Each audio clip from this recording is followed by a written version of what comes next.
বিহার বিধানসভা নির্বাচন ইতিমধ্যে সম্পন্ন হয়েছে এবং তার ফলাফল ঘোষণার পর এনডিএ জোট সরকারের একটা বিরাট সাফল্য, বিরাট জয় এবং তারপরে কার্যত গোটা দেশের পাশাপাশি ত্রিপুরা রাজ্য বিজয় উদযাপন শুরু হয়েছে। সেই ধারাবাহিকতায় শুক্রবার বিকেল নাগাদ উত্তর জেলায় বিজেপির উদ্যোগে এক বিশেষ বিজয় সমাবেশের আয়োজন করা হয়। বাগবাসা বিধানসভা কেন্দ্রের অন্তর্গত আসাম আগরতলা জাতীয় সড়কের শনিছড়া বাজারের পাশে এই সমাবেশ অনুষ্ঠিত হয়। কি রয়েছে বিস্তারিত শুনুন। পার্টির কারণে তারা কোনোদিন ভারতবর্ষকে অখণ্ড রাখার চেষ্টা করেনি।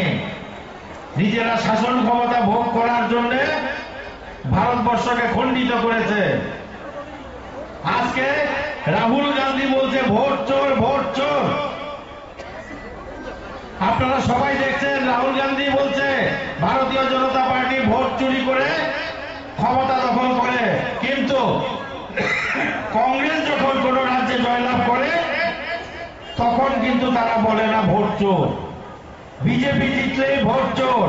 আসলে কংগ্রেস জানে না 60 বছর তারা যে কথাগুলো বলে মানুষকে বিভ্রান্ত করে ভারতবর্ষ শাসন করে।